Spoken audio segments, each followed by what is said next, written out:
Assalamu alaikum wa rahmatullahi wa barakatuh. Good evening, brothers and sisters.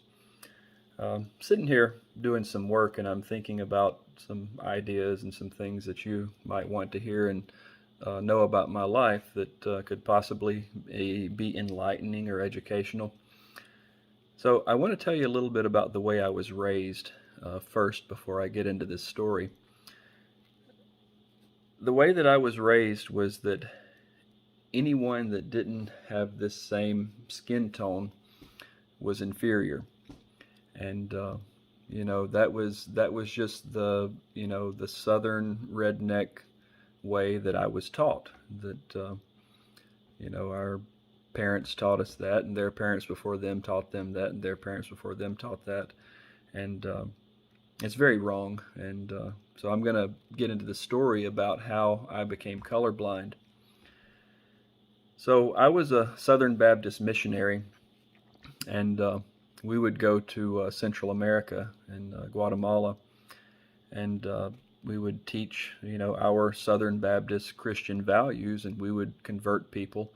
And I was doing for Christianity what I'm doing now for Islam, and inshallah, I hope that I continue doing that for the rest of my life, is spreading the word of Islam and teaching people and helping people to understand what we believe. So the work that we were doing that day, we were out in the middle of the jungle. We were feeding people. We were bringing medicine to them. We were building structures like churches and stuff like that. And I was invited by a gentleman. His name was Lorenzo, and he was really nice. He didn't speak a word of English, and at that time I spoke some Spanish enough to get along with everyone. So he told me, call him Tio, which Tio means uncle. So Tio Lorenzo, he told me, he says, look, he says, we have a break coming, and I want to invite you for lunch. And I said, okay. I said, that sounds good. Let's go for lunch. And so he goes over and he gets his bicycle, and he's pushing his bicycle. We're going down a dirt road in the middle of the jungle, and he stops his bicycle and he puts the kickstand down. He grabs his machete and he goes in the jungle and he chops a big bushel of bananas, and he straps them down on that bicycle.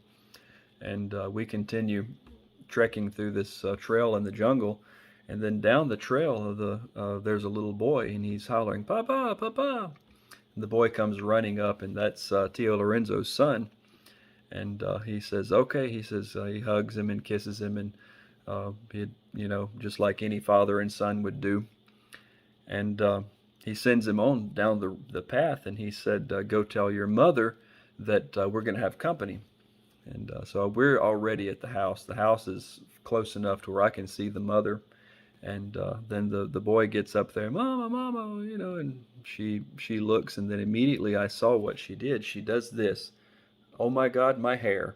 And the next thing she does is she says, "Oh my God, my clothes." And then she looks around, and then she grabs a straw broom, which I'm assuming that they made themselves, and she starts sweeping. She starts sweeping and cleaning and cleaning. And at that moment, I looked and I said, that's exactly what my mother would have done if I had brought someone home unannounced. And my mother would probably have been beating me with the broom. But anyway, I saw that woman there, different color skin tone, different, whole world away from us, and that she was exactly like my mother. She had the same exact thought process as my mother. I want to look good for our company. I want my house to look good. She wanted to provide exactly the same thing that anyone's mother would want to provide if they were going to have company. So we get closer, and then the thing that she's sweeping is a dirt floor. She's sweeping, and she's just wanting the best for me, the best, best experience. And so they bring, it's the place where the dining table was. It was outside, and under a little shed, and they get those bananas and they start cutting those bananas, and that's what we were having for lunch. We were going to have bananas for lunch, and We just found them along the way. He had no plan. They just living day by day. And so at that point, I started crying, and I realized that there is no difference between what's on the inside as what's on the outside. We all the same on the inside, and our outsides are different, but we're all the same. We all want the same things. We want to give people the best that we can give them. We want to love. We want to be loved. We want to respect. We want to be respected. And that day, from then on, I never saw anyone as different or inferior or a different color. I saw as it's all the same. We're all human, and it was from me growing up, my mother, the values that my mother taught me of, you better tell me when someone's coming, or I'm gonna beat the Lord out of you. And so that was the day that I became colorblind, and I never thought of anyone as a different race or a different color was different than me. So that brings us to the lesson that I want to talk about, is that you look at a slave that went on top of a mosque and called our call to prayer. Black as the night, and he was bought and sold, but yet our prophet raised him up and allowed him to call the prayer, the adhan.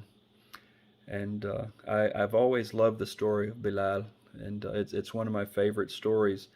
And I just want to, in closing this message, I want to tell you that we are all the same. We are all exactly at the same level. The only difference in us is our deen and our religion. And inshallah, that's the main thing that we're worried about, is we're worried about our deeds, and we're worried about our character, and we're worried about propagation of our religion, and the our books and the memorization, and we that should be the only thing that matters, and that should be our status, that how great we are with our God and how great we are with others, not a color. Color is only superficial. It's only what you see on the outside. And in the end of times, when we go and we stand before our Maker to be judged, we're not going to be worried about color. We're going to be worried about our deeds. So, brothers and sisters, I want to ask you, please be colorblind. Please don't see these differences. Don't look at me as a white American guy that has embraced Islam. That should be the farthest thing from our mind. The only thing that matters is the religion and how we are and how we practice and how we treat others. So I really appreciate you listening to me tonight. And as always, I hope that you've learned something, and inshallah that it's some type of inspiration. And I want to tell each and every one of you out there, you have all told me how my stories and things have changed your life, and how they've brought a wonderful feeling to you. You're doing the same thing to me, and I want you to know that every single message and every single, even if it's a heart or a hands raised for a prayer, it means the world to me. And I'm trying to respond to as many of you as I want to. I don't want to just pass you by. If I haven't responded to you, I swear that I'm trying to, and I see the messages there. I also want to tell you that I have an Instagram that it's easier for me to respond to the messages if you can just go into my YouTube info space there, and it'll have my Instagram link. You're welcome to come and to follow me on Instagram. I don't post much there, but that's the best way that I can communicate with you. If you just send me a message there, I will get back to you. Don't stop putting the messages inside the YouTube channel, because there's a lot of people watching us inside there. A lot of people that are just right on the verge of becoming Muslim. So far, since this channel has started, there's two sisters and a brother that have joined us, and I, uh, I just every time I think about that, it fills my heart, and it makes me just I just say Alhamdulillah, Alhamdulillah, Alhamdulillah that this is making a difference and we're making a change. And it's not just about me; it's about you. I need you also. You help me where I fall short. Uh, I can't answer every question, and but there's so many brothers and sisters out there that are, very very knowledgeable. I ask you to please step in and help me to answer these questions when they arise. If you see something, please feel free. That's your responsibility. It's your opportunity to use this technology that we've been provided to spread this word throughout the world. So, Jazakallah khair. Thank you for watching, and go out, make a difference today, spread the word, and inshallah, we'll see you. If not on this earth, we'll see you in the next. Jazakallah khair, and assalamu alaikum wa rahmatullahi wa barakatuh.